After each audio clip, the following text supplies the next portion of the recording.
Hello, dear parents, and welcome to the primary school reopening plan. Um, a very long-awaited orientation by you and by us as well. The feelings are mutual as we gear up to welcome our dear students to school. And it's only fair that we take you, dear parents, through our plan for reopening, a standard operating procedure for the reopening for primary section. We will try and answer all these questions that you have been thinking about, that have been running wild in your mind about the school reopening and children entering the school after months. We hope that through our FAQs, we are able to resolve all the queries. But if there are any questions yet to be answered, you can feel free to contact the class teacher and we'll try to resolve them as well. Dear parents, let us proceed by understanding that there are a few guidelines and instructions that we all will have to adhere to, referring to the health and safety at school. Let me remind you that our children are entering the premises without your support for the very first time.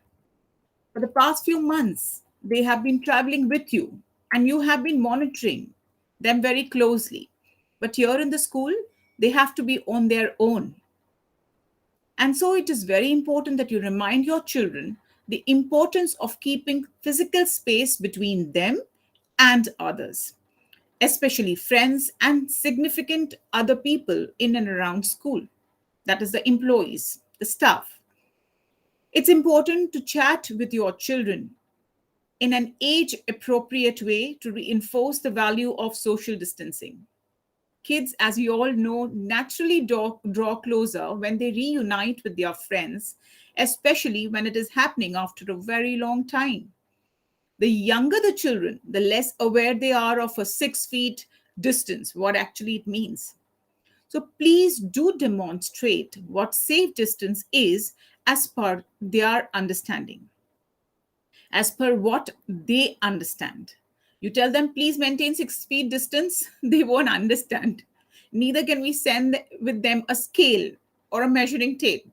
So just with simple, guidelines at home, demonstrate before them that you need to maintain at least this much distance from the others at school.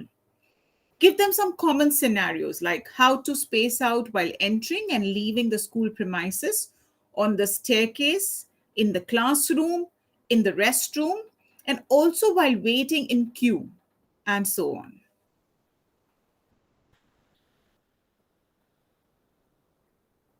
So, training them is very important. Next is manage children's fears around returning to school after coronavirus lockdown. We all have gone through a lot of trauma during this COVID virus. People have lost their jobs. There have been a lot of distress around. Let us remember that children have also heard and witnessed this. So please spend some time, some quality time with your children and brief them about the school reopening. You remember during our orientations in the month of June, we used to always tell you that spend your time with the children, explaining them, exciting them about the reopening of school, preparing a schedule. Now all the schedules went haywire. So you will have to explain your children not to be very worried about the entire COVID-19 virus, but teach them how to handle it, because whether we like it or not, we'll have to live with it. All right. So do kindle a sense of joy and excitement for them. All right. For reopening school, for entering the school, do create that sense of joy that you're meeting your friends, you're going to be in school, there are going to be activities, you're going to have loads of fun. But also discuss with them the significance of safe distancing and maintaining good health without instilling fear. Be positive, yet help them develop a sense of awareness and responsibility towards themselves and others around.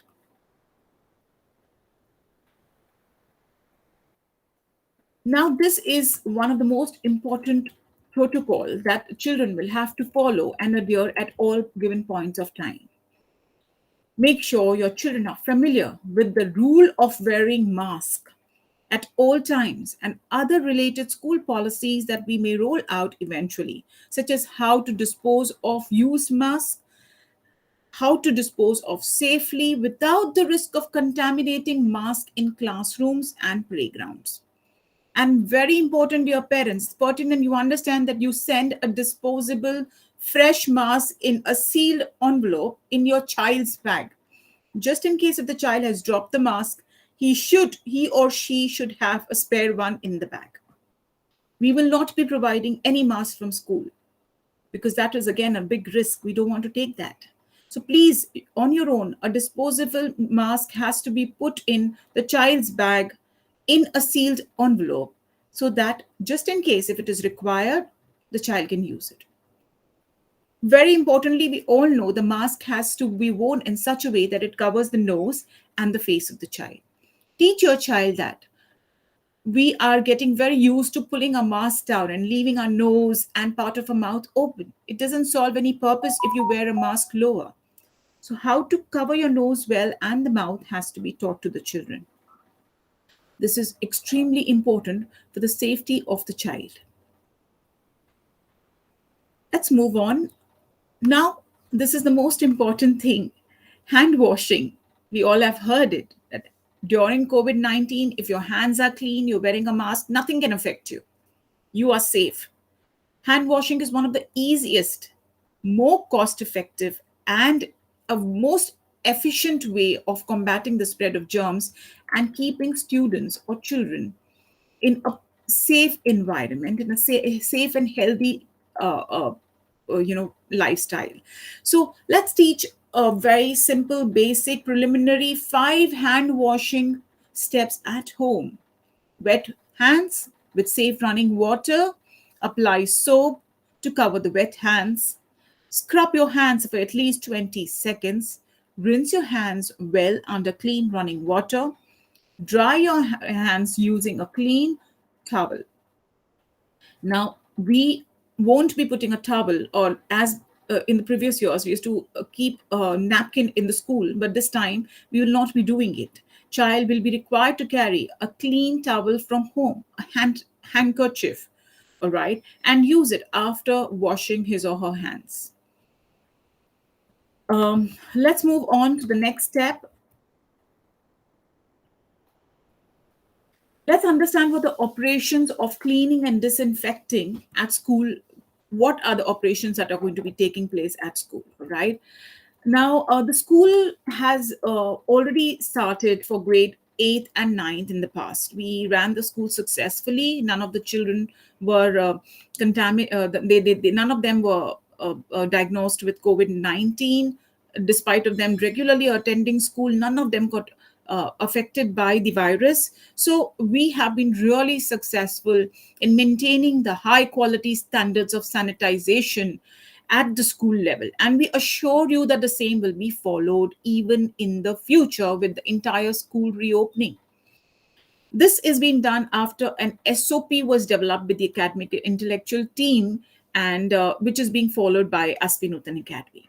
The school has developed cleaning protocols for classroom, office equipment, including those used by more than one group, that is aligned by the guidance from the Brihan Mumbai Municipal Corporation. Signs and posters pertaining to health and safety measures are posted in every classroom, staircase, and corridor. All right. So we are taking utmost care that children see these signs and they keep reminding themselves of following the required protocols of COVID 19.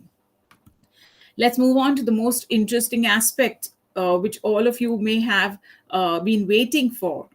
I will now give you an insight on the teaching learning process that is planned for the physical reopening of the school.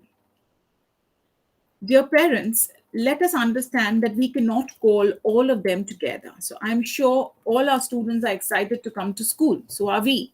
But we'll have to divide them into smaller groups so as to cater to them with all the more individual attention. So students will come in accordance to their roll numbers. all right, which also depends upon the number of entries or consents we get. Okay, so the groups will, they will be, all the students, so suppose there are 40 students in a class, they will be divided into two groups, all right. uh, so there will be group A and there would be group B. Group A, we will have roll numbers 1 to 20, and their school timings will be 11 a.m. to 1 p.m. Now, let me explain you. On Wednesday, we will have only grade 1 and 2 coming to school. So we have 1A, 1B, 1C, 1D, 1E. In 1A, we have 40 students.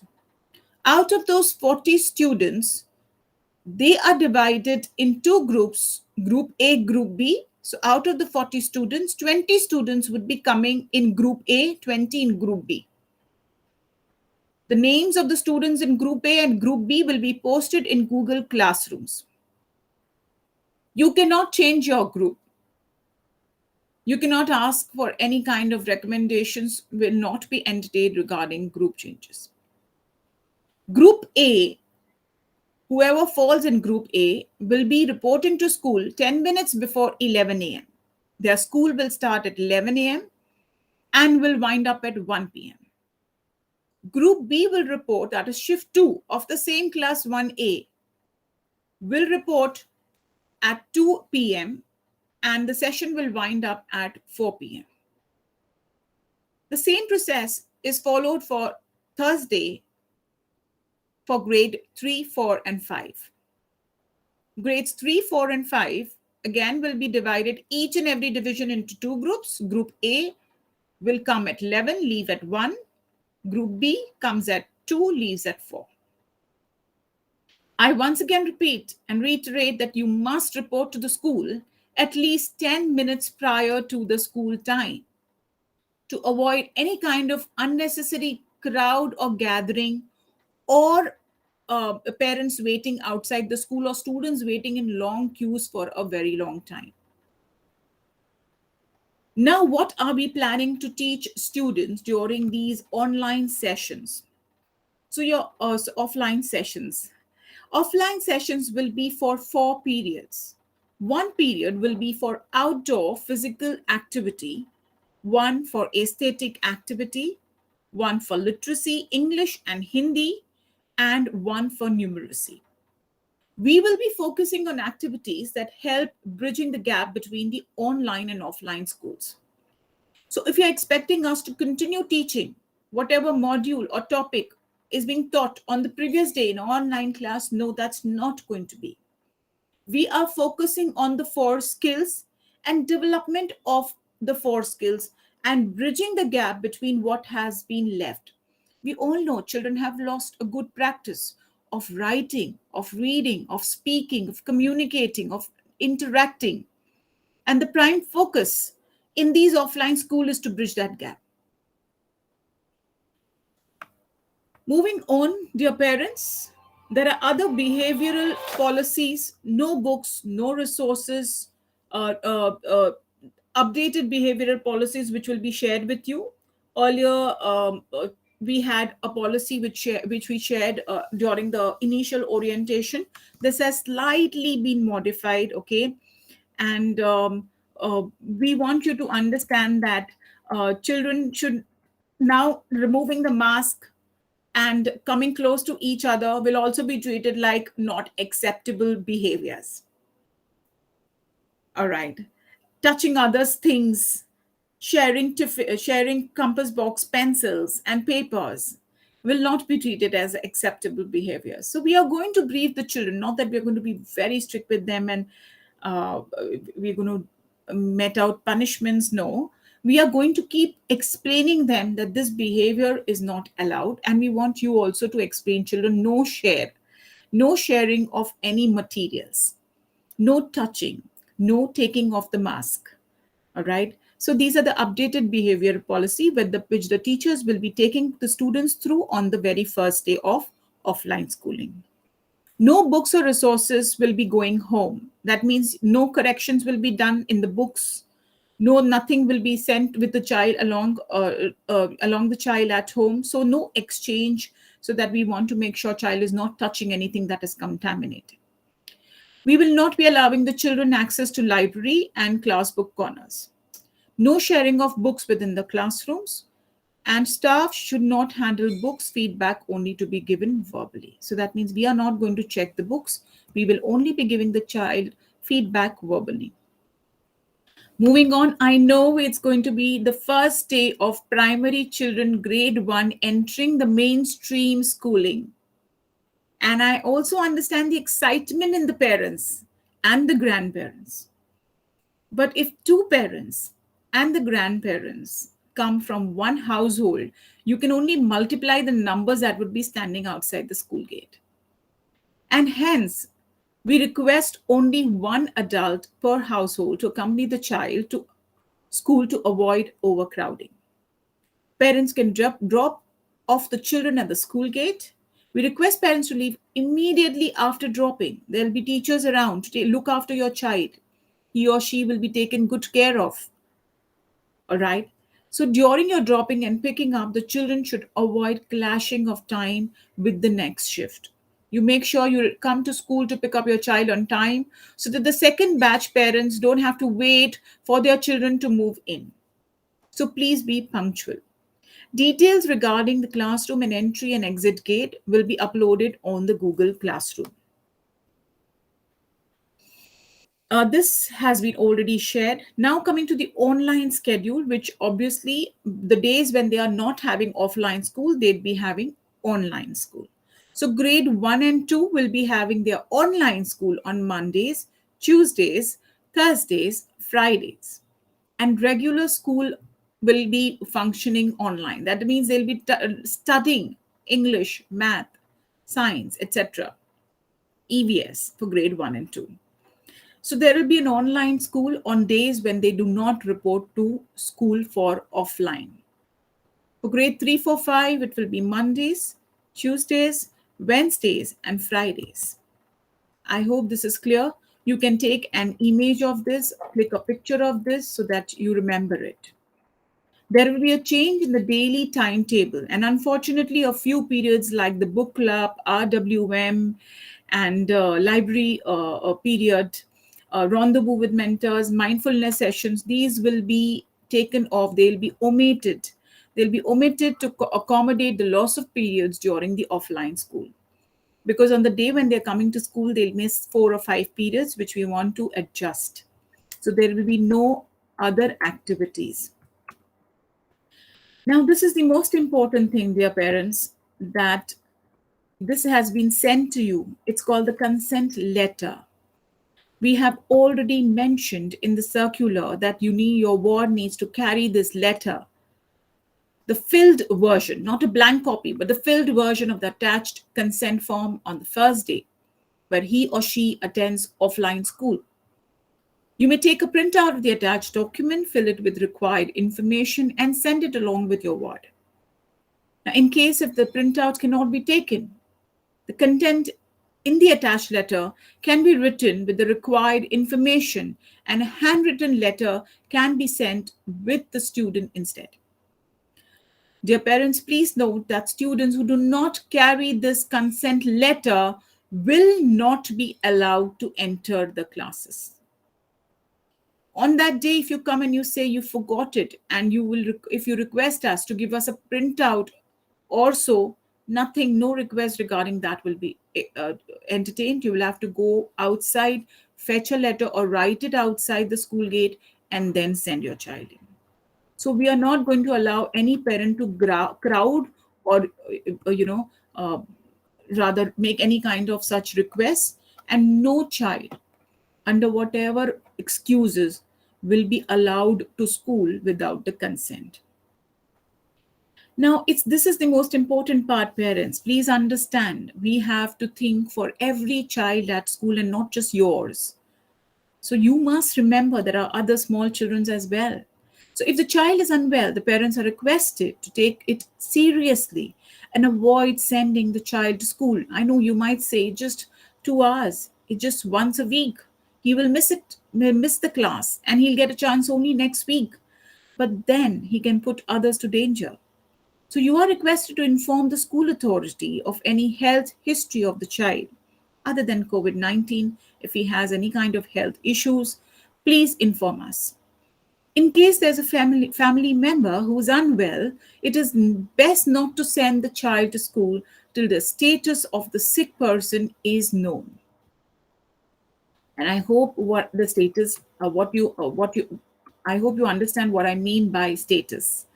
Cold, cough, fever, it's always better for that person at home to get an RT-PCR or a test done to ensure that there is no contagious disease, and then the child is also safe. So please don't send children to school unless and until you're sure that the child and the people at home are well. Coming to curriculum execution, co-curricular activities will not be conducted online nor assessed during online classes, because we've already allocated periods for music, PE, yoga in the school offline school timetable. They'll be doing these activities offline. Content will be taught offline, modules will be uploaded, assessments of art, craft, SUPWP, yoga, music will be done online through Google Forms.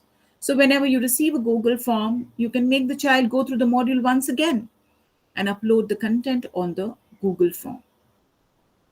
Now, I know, dear parents, you have many questions, and we've tried to answer some frequently asked questions that we are sure have risen your minds. So, let me take you through the first question that all of you have in mind. What do they wear to school? So, as far as possible, students must report to school in school uniform. And in grade 1, we don't want them to wear pre-primary uniform. So at least we expect students to come in the school uniform, that is a t-shirt. If you can purchase that, the vendor's number is already given. You can take it from the class teacher once again. All right. Uh, the vendor has ready-made uniforms available at a store. You can go and fetch it and make sure that the child wears the school uniform on the first day of the school. The pants, skirts, shorts, etc. can either be the part of the uniform, or they can choose to wear a black or a blue, dark blue jeans and pants. Now, I'm allowing them jeans because pants to get it stitched might become a little difficult. But make sure the jeans is not a fancy jean with tone jeans and low waist jeans and stuff like that. It's a simple jeans that can be worn along with the t-shirt. Besides other reasons, the school uniform ensures discipline, and it is important for the security of the students as it helps in easy identification of students. The parents can avail the facility of buying the t-shirt, or you may choose to buy the same from the store at your convenience. However, a white t-shirt just in case if the child does not have the school uniform, and it should be a white collar t-shirt without any designs. I hope this is clear.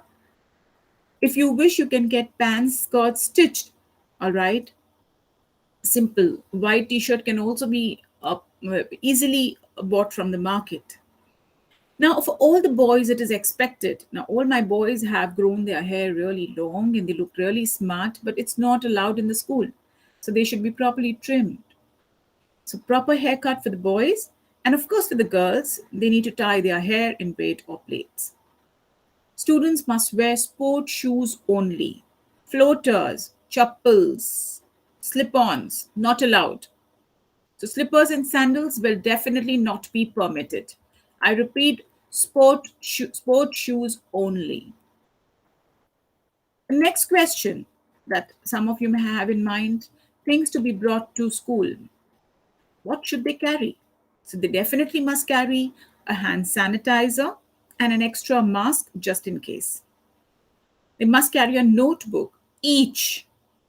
So one notebook for literacy, one notebook for numeracy, that is math activities, a compass box or a compass pouch, a water bottle, art craft material as per the requirement for that period, and the details of what they need to carry for the art and craft will be posted in the Google Classroom. There is no break. I repeat, in a 2 hour school, there won't be any break. So you needn't send the tiffins. Do not send the tiffins. Next, will bus service be available? This is I know, a very important question in the minds of those who are coming from faraway distances and who are relying on the school bus service for years. We hope that you understand that it will not be viable proposition for the school to provide bus service without the school operating at its full strength. And so, no, the bus service will not be available. What is expected? So, what is expected? We expect students to wear a mask at all times, maintain social distance, carry hand sanitizer, refrain from sending your school child to school if she suffers from cold, cough, mild fever, other symptoms. And then, most importantly, they can behave just as kids and avoid hugging, touching, shaking hands, etc. This question was asked by one of my PTAs. Is offline school mandatory? Attending school offline is not mandatory, but it is for the benefit of the child that he or she attends school and participates in the class to gain through interactions. Now, we all are aware that eventually all these children will have to start normal schooling, offline schooling, sooner or later. So, why not give them this opportunity to attend once a week? Because if you train them now, it will help them in the coming year. Next question. Can the parents wait, or can the parent wait to decide to consent after a week or so? So let me see what's happening around and then I will take a call. Okay. This is something that we have experienced in higher grades. However, it is a loss for the child if he or she misses or gets lesser opportunity than the others to experience the offline learning mode. And hence, these children who may have missed some sessions might encounter difficulties adjusting to the regular offline school, right? So it's very important. It's very important that you send these children to the school. Don't take away this opportunity from them. Let them come, let them enjoy. They have been waiting for this opportunity for a very long time. Let us welcome it with a smile and with a positive attitude. Some of the parents are extra excited and they are confident about the school that we will take good care of their children, and so they asked us a question: why only once a week? So while the hybrid module that we have been practicing, that is the hybrid model of teachers teaching in the class using the camera, adjusting it while 20 students sitting at home and listening to the teacher teach, uh, this has been working for the higher grades. But what we have analyzed is that there are hiccups that show that the model of learning will be untenable for the younger kids, at least for the time being. And although we have a multi high speed internet connection at school, there are internet issues. Furthermore, the children who are studying online on that particular day might find that there isn't enough opportunity for them to have their doubt answered. Or many questions as the students offline are getting the opportunity, are not given, not those opportunities are not possible for the children on sitting at home or online studying, for them to get. So for which, and there are many other issues that we had faced in the higher grades, right, with conjunction with the staff of the academy and other things. But we have our doubts it will be working smoothly for the primary grades. All right. So we felt instead of putting the children, the primary children, into another challenging task of offline, online, and children in the primary years ask a lot of questions, which may not be possible in the hybrid model. And so we thought not to have the hybrid model for the primary students. So these offline school will be only offline school. We will, that particular day when there is offline school, those who have not given their consent will be having a holiday. They can go through the modules, they can work on their own, they can finish their assignments, and they will attend online schools only. Right. So at the moment, with social distancing rules necessitated, a hybrid model instead of complete offline school is not possible. So we do not believe that children at that young age will benefit from this hybrid, and so we are keeping it completely offline. I repeat, when the higher grades are going to use the hybrid module, model that is grade 6 to grade 9, that is on offline online going simultaneously, the primary will not be doing it. The primary and pre-primary section will have only offline on the days designated for offline schooling. The children who do not attend offline schooling on the offline schooling days will have a holiday and will be requested to follow the modules and learn through them. So then again, it's a parent's call whether they wish to send the children or not. Now, this gives a rise to another question. Can we change the batch timings? All right. Uh, uh, so no, the batch timings cannot change. It cannot change. And some of you may also ask questions like, why not schools for 2 or 3 or 4 days a week? Why only once a day? Now, it's been almost completion of 2 years since students have come to school for offline. And we fear that there may be learning gaps that we are not able to identify online.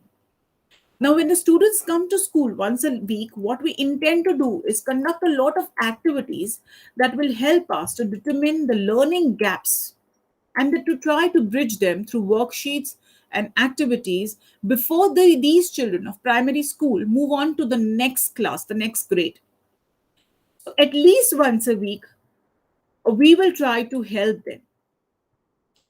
This physical schooling will help them catch on missed activities that are extremely crucial for the child's mental and social development, and will also help the child and us to understand the learning gap.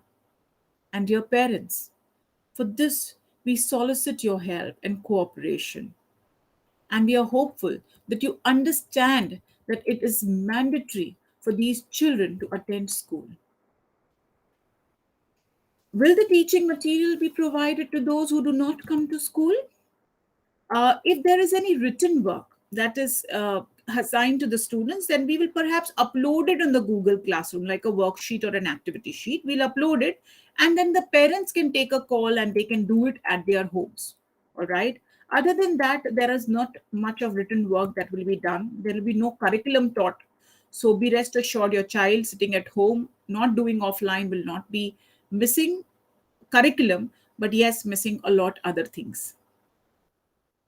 Um, Now, coming to the most important part, you need to be confident that the school is taking utmost, priority, giving utmost priority and taking good attention to the sanitization facilities. And so, we don't want to talk much, but we wish to show you a few pictures to assure you that this is not done just once. This is done almost every day once everyone walks out of the school. So let the picture talk words. You will now see glimpses of sanitization done every day, every day post everyone leaves school. There is sanitization done twice a day, once in the morning and once the entire school is evacuated. All right. These are every nook and corners that we could cover. So even those rooms which are not used, like the computer room or the laboratory, even those rooms are sanitized. So dear parents, be rest assured that your children are in good hands. We are looking forward to meet them. We know that There will be a lot of anxieties, a lot of questions in your mind. And as I mentioned it earlier, we are ready to resolve all your queries. So do get back to us if you have questions. Mention it to your teacher on a personal chat, and she will definitely pick up all those questions after school on Friday. If need be, if you wish to talk to me, you can mention that too, and I will be available in your classroom post last period on Friday. I really wish that I get to see the children at school. We all are waiting to welcome them with open arms. Good luck to you, and looking forward to starting SP Nutan Academy primary school from the 2nd of February. Thank you very much. Happy Republic Day to you. God bless.